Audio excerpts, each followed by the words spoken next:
6h à 9h, lève-toi du bon pied. Écoute ou regarde le 6-9 de Morax. Le Venoge est de retour cette année du 16 au 19 août prochain à Ponta. L'événement s'étendra sur 4 jours et proposera une programmation de choix avec des artistes de renom tels que Prodigy, Dropkick Murphys ou encore une soirée rock électrique, Gloria Gaynor et Sister Sledge pour une soirée revival, Offenbach, on vient d'écouter, et Mosiman pour une soirée électro. Excusez-moi, je suis en rue. Moi, c'est man, voilà, tu veux dire en anglais? C'est un peu difficile ce matin. Ainsi que Regan Bondman et SCH pour une soirée pop et familiale. Cette édition marque également l'arrivée de la société Grand Chelem Event, et ça dans l'organisation du festival. On en parle ce matin avec le président du Venoge Festival, Greg Fischer. Bonjour Greg. Bonjour Philippe. Merci d'être avec nous ce matin. Merci pour l'invitation. Pas mal de changements, dis donc. Ouais, ça bouge un peu, ouais. Ouais, ça bouge. Ouais, on s'ennuie, alors on s'est dit, qu'est-ce qu'on pourrait faire? Qu'est-ce qu'on pourrait faire? Eh ben, c'est bien de venir nous en parler ce matin. On va parler de pas mal de choses, notamment de la musique, évidemment, mais peut-être juste expliquer qu'est-ce qui a motivé finalement cette collaboration avec Grand Chelem Event qui prend part, disons, à l'organisation du Venoge Festival. Ouais, alors c'est relativement simple. Ça faisait plusieurs années qu'on a toujours travaillé en mode bénévole. Mmh. Tout le comité était bénévole. Le festival a pris de l'ampleur rapidement. Mmh. C'était venu beaucoup trop gros. Déjà en 2019, c'était déjà trop gros pour une organisation bénévole par rapport simplement à tout ce qui était la gestion administrative, la gestion courante du festival. Mmh. Et puis on s'est retrouvé avec un déficit financier. Ouais. Qu'on traîne depuis quelques années. Mmh. Et puis au mois de septembre, on s'est retroussé les manches. Et puis on pouvait plus continuer comme ça. Mmh. Et puis on a cherché des solutions. Et puis une des solutions qui s'est proposée à nous, c'était Grand Chelem, et qu'on a entamé des discussions. Dans un premier temps, c'était pas des discussions pour une reprise ou bien une gestion par Grand Chelem. Mmh. C'était complètement autre chose. Et puis ils ont vu l'état des finances, ils ont vu l'état du festival, ils ont vu ce qu'on en pensait, ce qu'on en avait fait. Mmh. Et puis ils nous ont proposé de nous accompagner pour assainir le festival, et puis de reprendre la gestion en elle-même du festival pour tout ce qui est la partie administrative, entre autres financière aussi. Et puis ça donne une bonne assise au festival, et puis avec ça on a réussi, je pense, et même quasiment certainement à pérenniser le festival pour plusieurs années. C'est une bonne collaboration donc qui s'annonce avec Grand Chelem, qui a l'habitude de l'event aussi. C'est un beau mariage. C'est un beau mariage. Décidément, ce matin on parle beaucoup de mariage. Effectivement, c'est très bien.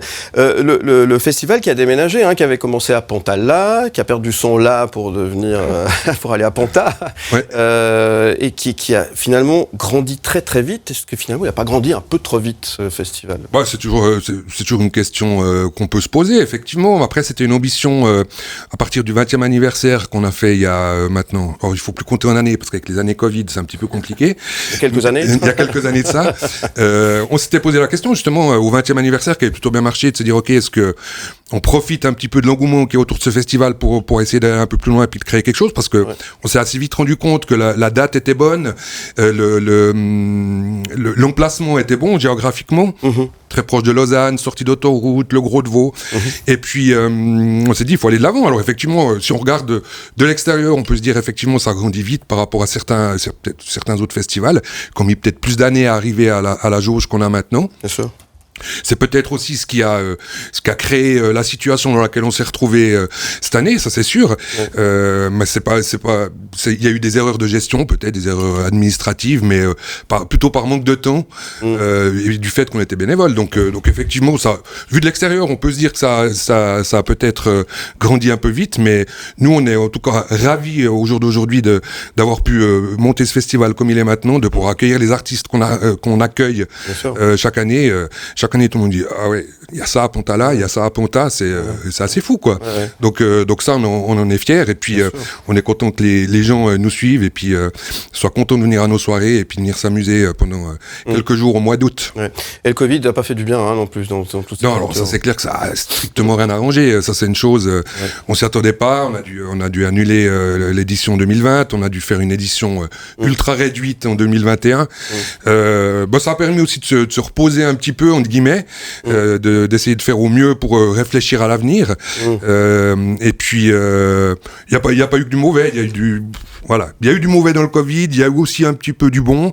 Je pense que le mauvais, on le paye encore maintenant, encore aujourd'hui, avec ce qui s'est passé avec tous les artistes qui n'ont pas pu tourner. Il y a une sorte d'inflation au niveau des prix des artistes, et ça, je pense, c'est aussi dû au Covid, parce que je pense que certains essayent de se refaire, comme on dit au casino. Et puis, mais c'est un peu ça. Et puis voilà, mais voilà, on fait avec, et puis on essaie de toujours donner le meilleur pour les festivaliers et le public, et c'est le plus important pour nous. Alors pour reprendre cette expression de casino, rien ne va plus, faites vos jeux. Il y a des festivals qui ont disparu. Cette année, on a vu la disparition de Rocose. Il y en a d'autres qui apparaissent, Vibiscum, qui arrive avec des grosses pointures. Quel est l'avis de Greg Fischer par rapport à ces changements dans le paysage des festivals de la région ? C'est bien qu'il y ait de la concurrence. Après, il faut que la concurrence, elle soit saine. J'ai pas vraiment d'avis à donner par rapport au nouveau festival. Je pense qu'on est plusieurs à être là depuis longtemps dans le métier entre guillemets de l'événementiel ou des festivals pour avoir notre propre jugement. On est un peu tous quand même raccord par rapport à tout ça. Et puis pour les disparitions, ça c'est toujours triste évidemment, parce que Rocco c'était quand même une institution. Ils avaient un lieu qui était magnifique et tout. Et puis on est plutôt triste que ce genre de festival disparaisse, en tout cas temporairement, d'après ce qu'on sait. On espère qu'ils reviendront, et puis encore plus fort que ce qu'ils ne l'étaient avant.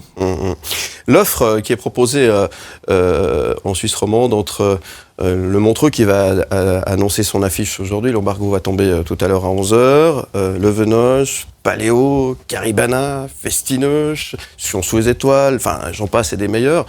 Elle est incroyable cette offre aujourd'hui. Comment on sort son épingle du jeu parmi cette offre artistique aujourd'hui? C'est pas simple. C'est pas simple, mais c'est toujours le même débat depuis plusieurs années. Surtout ça, déjà avant Covid, on disait il y a beaucoup de festivals. Il y en a trop? Moi, je pense pas forcément qu'il y en a trop, parce que si effectivement il y en avait trop, il y aurait probablement déjà plus de festivals qui auraient fermé leurs portes. Donc si tous les festivals s'en sortent et continuent à pouvoir tourner, c'est qu'il y a forcément une demande du public. Et puis on constate encore cette année, la Festinoche, ils font un record de prélocation.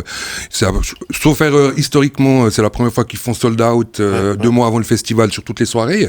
Donc il y a potentiellement une demande. Paléo vend ses billets en moins d'1 heure.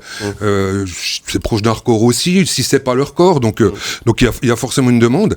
Après, comment on sort son épingle du jeu? Je pense qu'il faut être peut-être un petit peu malin, mais je pense qu'on l'est tous. On a chacun de façon notre ADN, notre vision par rapport à ce qu'on veut faire. Nous, on travaille sur des soirées thématiques, ce qui nous a plutôt souri et puis porté chance. Je ne sais même pas si c'est de la chance, mais en tout cas, ça nous a souri les années précédentes. Tout à fait. Et d'autres font d'autres choses, et puis les gens sont friands de ça. Donc moi je pense qu'il n'y a pas vraiment de soucis par rapport au fait qu'il y a trop de festivals, non. De 6h à 9h, lève-toi du bon pied. Écoute ou regarde le 6-9 de Morax. Et on parle du Venoge Festival avec son président Greg Fischer, qui nous fait le plaisir d'être avec nous ce matin. Merci d'être là, Greg. On vient d'écouter Mosimann, regarder Mosimann, puisqu'on est aussi à la télévision.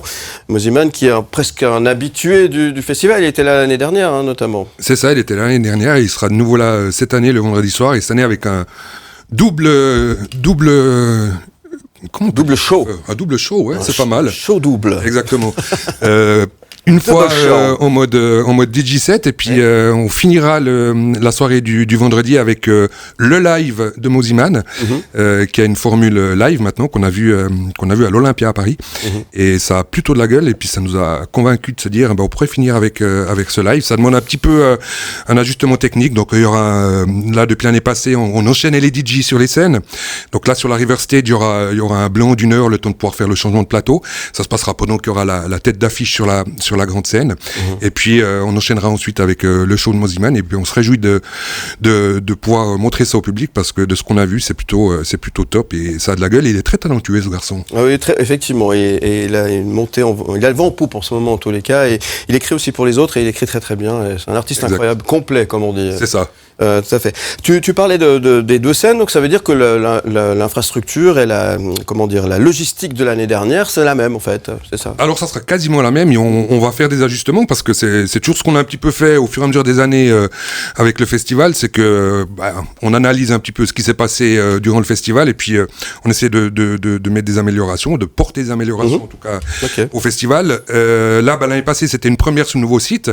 On a essayé de faire ce qu'on savait faire avec ce qu'on avait fait sur l'ancien site. Ouais. On s'en est plutôt pas trop mal sorti. Alors ça avait pas forcément la gueule, ou bien c'était pas forcément ce qu'on voulait complètement. Donc il y a pas mal de choses à améliorer, mais les scènes restent où elles sont. Les deux grandes scènes. Une très grande scène et puis une grande scène. Okay. On dira ça comme ça. Ouais. Et puis un des gros points qu'on va changer, par contre, c'est la scène suisse, qui était dans une zone qu'on avait déterminée comme gratuite, mais qui était quand même difficile d'accès. Elle était mal balisée. Enfin, elle a pas pris comme on aurait voulu qu'elle prenne. Ce qui était dommage aussi un petit peu pour les artistes suisses. Donc cette année, en fait, on va la rapatrier à l'intérieur du festival. On va faire quelque chose, je pense, c'est encore un peu en projet, mais peut-être qu'on va faire quelque chose un peu hybride avec la fameuse rotonde qui servait d'after, où il y aura aussi les afters comme qui sont peut-être devenus un peu légendaires au Venoge Festival, et puis la scène suisse qui sera greffée là avec un combo des deux, scène suisse et after. Très bien. Mais pardon. Que sur 4 jours maintenant. Pardon, excuse-moi. que sur 4 jours, plus le dimanche. Alors exactement. On a décidé d'arrêter. En tout cas pour cette année avec le dimanche. C'est une question, c'est un grand débat, mais on a beaucoup réfléchi à ça. On a, comme chaque année aussi, et toujours quand on a voulu développer le festival, on a toujours beaucoup écouté les retours des festivaliers. Les retours constructifs, parce qu'il y a plein de retours. Ouais. Voilà, il y a des râleurs, éternels râleurs. Il y a des gens qui encensent le festival et on en est ravis. Mais après, il faut faire la part des choses avec tout ça. Et puis, on essaie de toujours prendre un peu les avis constructifs et puis de se faire une idée par rapport à tout ça.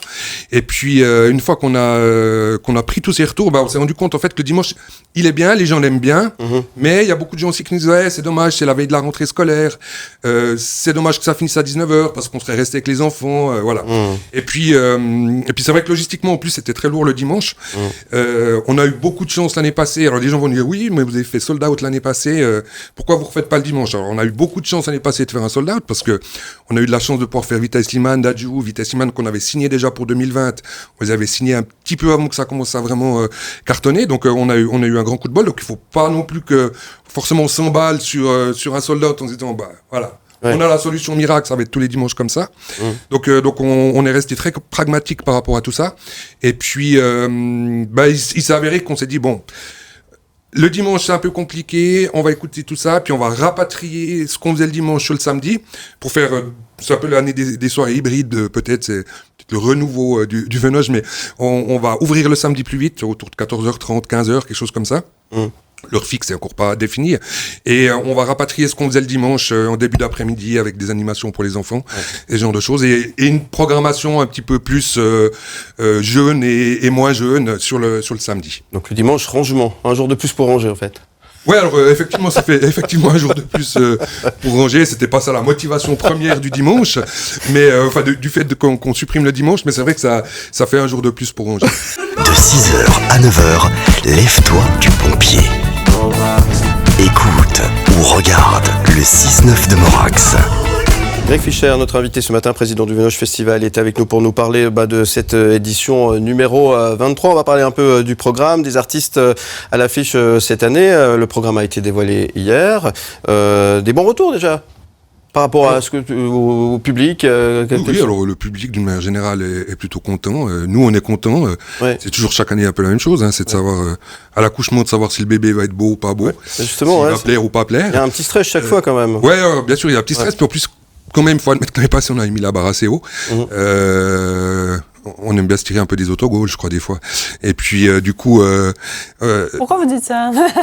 Non, mais dans le sens où, effectivement, quand tu fais la programmation qu'on a fait l'année passée, forcément que l'année suivante, les gens ont une attente. Oui, bien sûr. Vous avez la pression. Équivalente ou encore mieux. Ou ils aimeraient encore mieux, évidemment. Quoi. Alors, il y a des choses qu'on ne pourra jamais faire. Coldplay ou AC/DC, il faut pas rêver.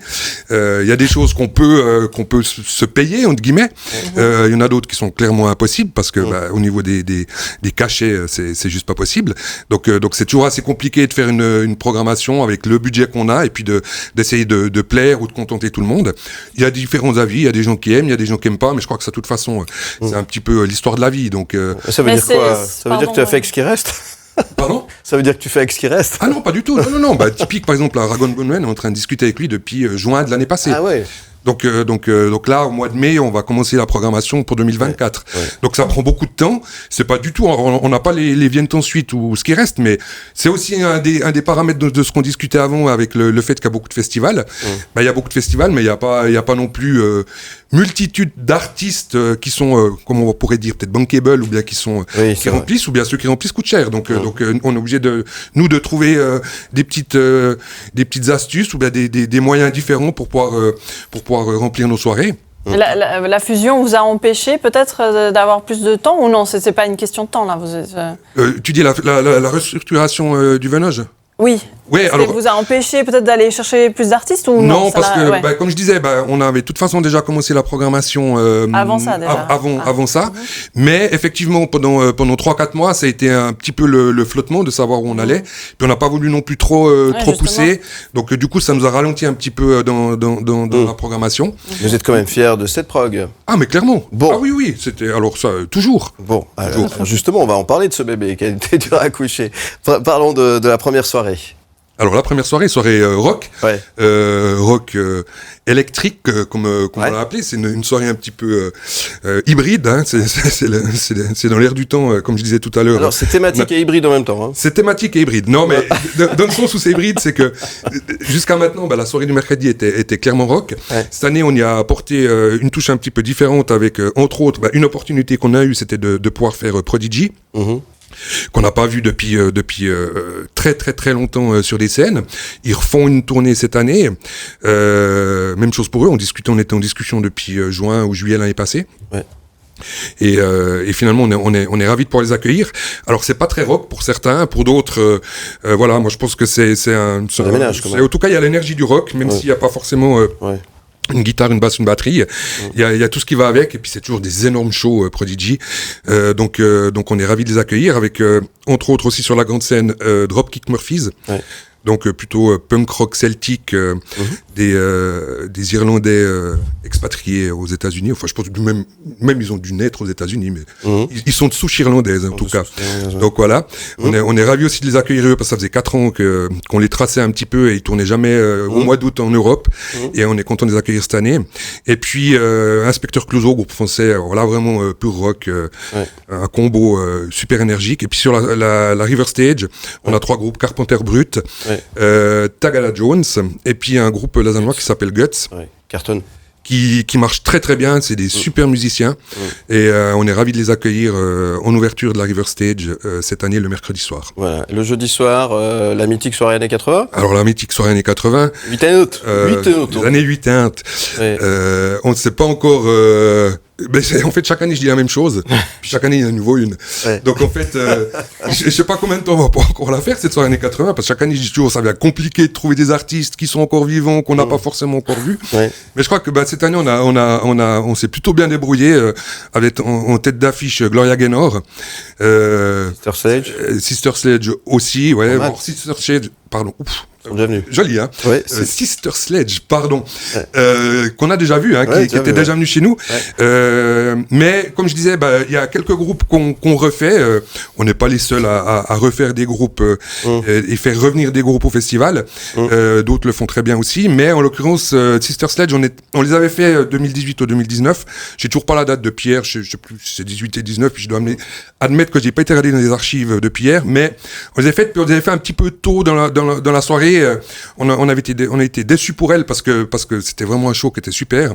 Et puis là, du coup, on leur a mis le slot principal sur la River Stage de nuit. On se réjouit de les accueillir. Ouais. Et puis, alors, plein d'autres groupes que tu adores, entre autres, sauf erreur de ma part, Gypsy King. Oui. Je crois que t'es le fan numéro 1. On a la place pour parquer les caravanes, comme ça. Il y a de la place. Et effectivement, on a un joli parking qui est prévu à cet effet. Les Gypsy King, Bonnie M, Dire Straits Experience, qui eux reviennent aussi. Mais là, il y a une petite anecdote, c'est que l'année passée, ils ont eu un problème d'avion, ils sont arrivés 20 minutes avant l'heure du show. On a dû décaler leur show, on a dû raccourcir le show aussi, donc il y avait une petite frustration de la part du public, de la part du groupe aussi, qui n'a pas pu faire ce qu'il voulait faire. Ouais. Puis ils nous ont rappelé, ils nous ont dit ouais mais bon, on aimerait revenir et tout ça. Puis on s'est dit ouais effectivement, il y avait de l'attente par rapport à ce groupe.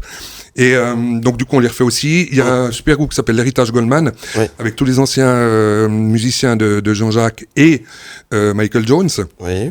Et puis, qu'est-ce qu'on a oublié? Dire Sweet Bonnie M, Experience. Non, on l'a dit. Ah, c'est bon. Et puis Burn Again. Burn Again. Burn Again qui clôturera la soirée. Effectivement, le groupe officiel, le cover officiel de... Enfin, je sais même pas si on peut appeler ça un cover, mais en tout cas, les dignes représentants de ABBA qui clôtureront la soirée du jeudi soir sur la River Stage. Allez, on parlera des deux autres soirées dans un instant, notamment de la soirée de samedi avec un groupe suisse qu'on connaît bien et qui marche plutôt bien, c'est le groupe Dessous, qu'on a reçu ici même il y a de ça quelques jours. Je te propose la version Unplug, c'est du M le Média Unplug pour vous. Voici Dessous qui seront au Venoge Festival. On en parle dans un instant avec Greg Fischer, 8h37 sur M. A tout de suite.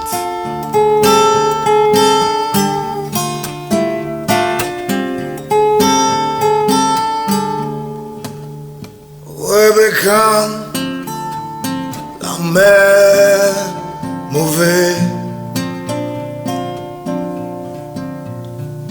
become du vent soufflé,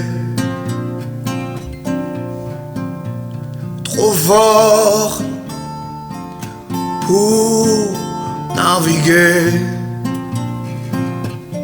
L'eau, la mer, charpentier.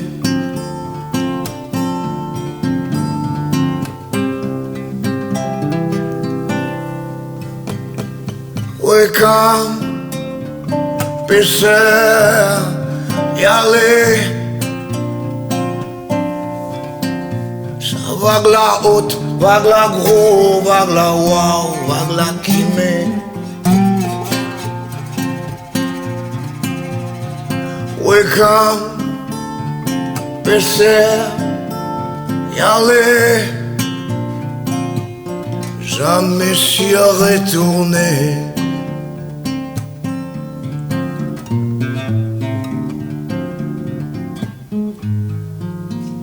Jumbo, Jumbo, Jumbo, tiens bon, Jumbo, Jumbo, tiens bon.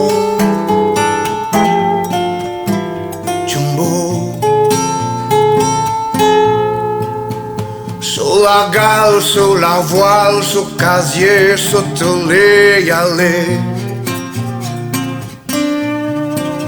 Oui, pour les soins, sur les enfants, sur la vie, dans du vent veille marée. Sur la gale, sur la voile, sur casier, sur y aller. Pour les soins, sur les enfants, sur la vie, dans du vent veille marée. Non, tiens bon, tiens bon, tiens bon, tiens bon, tiens bon. Jumbo, Jumbo,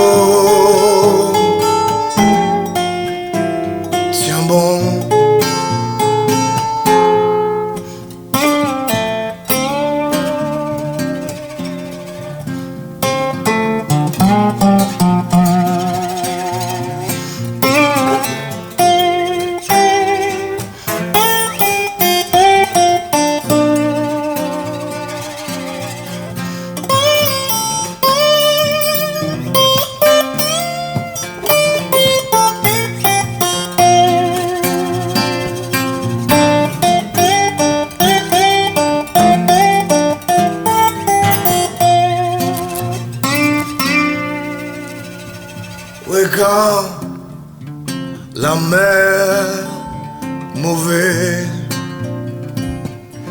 pêcheur pas retourné. Cadeau pour vous ce matin de tout, c'est vachement bien. De 6h à 9h, lève-toi du bon pied. Écoute ou regarde le 6-9 de Morax. Ils seront au Venoge Festival. On va pas dans l'ordre, c'est la soirée du samedi. Allez, on commence par la soirée du samedi, puis après on parle de vendredi si tu veux bien. Ils seront le samedi soir, et ça c'est les locaux de cette aventure. Régionaux de l'étape. Résidents de l'étape, merci, je cherchais le terme Régionaux. exact. Et régionaux de l'étape, effectivement. De tout incroyable, hein, franchement. Et en plus, ils nous font voyager. Ils sont du coin, mais ils nous font véritablement voyager en musique. Hein. Ouais, alors ils nous faisaient voyager déjà avant avec leurs albums précédents, et puis avec ce nouvel album avec un virage un petit peu musical, et puis cet album en créole, c'est juste magnifique. On les a vus lors du vernissage à Beau-Sobre. Ils nous ont vraiment embarqués dans leur univers. Au moment, ouais. Et puis eux, ils m'ont toujours convaincu, mais ils ont fini de me convaincre à Beau-Sobre. Et on est ravis de les accueillir pour eux pour la deuxième fois. On les avait déjà fait en 2016 ou 2017. Je crois que j'ai des problèmes avec les dates. Oui. Il faudrait que je me mette un petit peu. Mais on s'en souvient, c'était un bon moment. C'était une super soirée. Ils nous avaient fait un super show. Puis on est ravis de pouvoir les réaccueillir cette année. Ouais. Ils seront le samedi soir, effectivement. Au Venoge Festival. Voilà, avec d'autres artistes, on va aller un peu plus vite. Il y a Célassou, Rag Bonman, Texas, on l'a dit tout à l'heure, Deluxe également. Je te laisse également annoncer les autres. Tiakola aussi. Alors il y a entre autres Tiakola qui cartonne en ce moment. Donc ça c'est peut-être pour la musique un peu plus urbaine, un peu plus actuelle, avec aussi SCH, le Marseillais, et Neige. N-E-J. On espère qu'il y aura du soleil ce soir-là. Ben on espère, ouais, mais bon, au mois de juillet, enfin août, on aura la neige, mais... La neige sur la grande scène, c'est bien. Très bien. Et le vendredi soir, alors là c'est la soirée clubbing, hein. Alors c'est la soirée clubbing, alors qui pour l'instant fait beaucoup parler, parce que c'est vrai que l'année passée on avait passé la barre assez haut avec cette soirée, avec une soirée avec des DJ. La programmation de l'année passée était plutôt alléchante. Puis cette année les gens sont un petit peu sur leur faim, mais c'est normal parce qu'on n'a pas annoncé encore les 4 gros artistes qui vont arriver. On avait, on a les artistes sont signés, mais on a eu les signatures un tout petit peu tard par rapport au communiqué de presse qu'on devait envoyer. Et puis, à contrario de certains, on n'a pas voulu mettre la charrue avant les bœufs et puis annoncer des choses et puis pas les tenir après. Donc, du coup, on s'est dit, on refera une deuxième annonce. Et puis, on fera une annonce à la fin de ce mois, avec entre autres la grosse tête d'affiche de la soirée électro, et les 3 autres co-headliners. Très bien, on a compris. On a compris le message aussi, hein, ça est bien passé. Il n'y avait pas de message. Voilà, Il y avait un message. vous allez sur venoge.ch pour avoir toutes les infos, et surtout pour les prélocations, ça y est, c'est parti. Alors, pour la petite histoire, c'était plutôt une plaisanterie, c'est une petite erreur de jeunesse, on leur pardonnera. Pour la billetterie... Deuxième message est bien passé. Pour la billetterie, venoge.ch. Et c'est le seul et unique biais, donc le www.venogefestival.ch ou Ticket Corner. Et puis, on le répète jamais assez, n'allez pas sur les sites parallèles, Viagogo et compagnie consorts. Ils vous vendent toujours des billets à prix exorbitant, en vous faisant croire que les soirées sont presque pleines. Et malheureusement encore, même quand on le répète, il y a encore des gens qui se font avoir, malheureusement pour eux. Alors, il n'y a qu'une seule voie pour les billets du Venoge Festival, c'est le site officiel du Venoge Festival ou Ticket Corner et ses points de vente physiques et électroniques. Ouais, c'est important de bien le rappeler ça, parce qu'effectivement, il y a plein de gens qui se font avoir. Ne vous faites pas avoir avec cette histoire. Ticket Corner ou venogefestival.ch. De 6h à 9h, lève-toi du bon pied. Écoute ou regarde le 6-9 de Morax. Notre invité ce matin, Greg Fischer, président du Venoge Festival. L'événement se déroulera du 16 au 19 août prochain à Panta. Vous allez sur venogefestival.ch pour les prélocations, uniquement sur cette adresse. Et puis pour les prélocations, c'est uniquement chez Ticket Corner ou via le site venogefestival.ch. Des questions arrivées pour Greg Fischer ce matin au 079 121 9000. Elsa, on t'écoute. Nathan, par rapport à la situation qu'il y a eu, est-ce que vous vous sentez en décalage avec les autres festivals ou pas forcément ? En décalage par rapport à la situation qu'il y a eu, la fusion en fait avec. Est-ce que du coup vous vous sentez en décalage avec les autres festivals ou ça change rien pour vous ? Dans quel sens en décalage temporel ? Nathan, tu n'es pas précis dans tes questions. Ah ouais. Alors, si c'est en décalage temporel, non. Alors, ce qui s'est passé cette année, en fait, c'est qu'effectivement, d'habitude, on faisait des annonces à partir du mois de décembre. On faisait trois annonces. C'était un petit peu la sauce Venoge depuis 2016 ou 2017. Et puis, en fait, cette année, effectivement, on a retardé dans un premier temps la première annonce. De par la restructuration, ça c'était un des facteurs, mais de deux aussi, c'est qu'on n'avait pas signé tous les artistes qu'on voulait signer et annoncer n'importe quoi. Donc on a décidé de se dire ok, on va revenir à l'ancienne méthode et puis on fait une annonce globale, complète de la programmation au mois d'avril. Comme ça, ça permet d'avoir tout qui est clair, signé, et puis que cette restructuration soit terminée. Donc en fait, en décalage, non, on est potentiellement, vu de l'extérieur, on est en décalage dans les annonces, mais on revient en fait à ce qu'on faisait d'habitude. Et puis on est plus ou moins juste. Hein. J'entends Paléo a annoncé pour le mois de juillet il y a 2 semaines en arrière ou une semaine en arrière. Montreux va annoncer aujourd'hui aussi. Tout le monde annonce en même temps. Hein. Donc on est quasiment, on s'est faufilé dans une petite ouverture, mais on est. Chant du Gros va annoncer à la fin du mois pour le mois de septembre. Donc dans le timing normal, si je peux dire, on est juste dans ce qu'on faisait à l'époque déjà. Lucie, quel public est visé cette année ? Tout public, comme chaque année, en fait. Je pense que les gens qui aiment le rock, ils ont de quoi faire avec la soirée thématique rock. Les gens qui aiment les années 80, donc. Mais j'allais dire les gens peut-être un peu plus vieux, mais même pas, parce que finalement, on remarque sur la soirée années 80, il y a beaucoup de jeunes qui viennent, et puis il y a beaucoup de jeunes qui sortent en boîte, qui écoutent quand même des années 80. Moi, j'ai des gamines qui ont 16 ans, qui écoutent des trucs des années 80, et puis quand on dit « Ah, Sister Sledge, c'est génial !» Donc finalement, c'est de toute façon, c'est l'ADN du festival, on se veut un festival populaire. Alors, peut-être que les soirées thématiques catégorisent peut-être un tout petit peu plus le public, mais de toute façon, on reste dans ce qu'on veut et puis dans ce qu'on a toujours voulu faire, c'est-à-dire un festival populaire, ouvert à tout le monde. Et puis, il y a des gens qui peuvent avoir 60 ans, qui aiment l'électro, qui sont les bienvenus, comme il y a des gens qui ont 20 ans et puis qui aiment les années 80, et puis qui viendront à la soirée années 80. Intergénérationnel. Olivia, pourquoi vous n'intégrez pas les artistes suisses aux grandes scènes ? Alors ça, c'est une grande question. Qui est un petit peu faux à partir de cette année, parce qu'en l'occurrence, on a par exemple Guts, qui sont des Lausannois, qui seront sur la River Stage, donc la deuxième scène, hein, qui en taille est équivalente à la grande scène d'autres festivals, ou en l'occurrence notre ancienne grande scène maintenant est devenue plus grande, et puis The Two aussi, et puis justement de par le fait qu'on change maintenant la formule avec la scène suisse, c'est quelque chose qu'on va refaire et qu'on faisait déjà à l'époque, mais qu'on n'a pas fait l'année passée. Effectivement, il y avait très peu d'artistes suisses sur la scène suisse. Sur les grandes scènes, excusez-moi.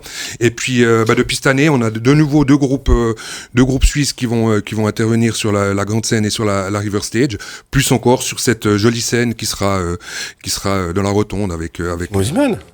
Et puis Mosimann en plus. Ben oui. Mais il est tout le temps en France, hein. On oublie qu'il est suisse bientôt. Mais c'est juste. Donc on en a 4, parce qu'on a 2 fois Mosimann. 2 pour le prix d'un. J'enchaîne avec une autre question de Mia. Comment choisissez-vous les artistes ? J'ai l'impression que certains sont déjà venus plusieurs fois. C'est ce que vous avez dit avant, effectivement. Ouais, alors effectivement, il y en a certains. Ça fait pas un peu revue et revue, non ? Enfin, ça peut faire vu et revu. Après, cette impression quand même. Après, c'est toujours la même chose.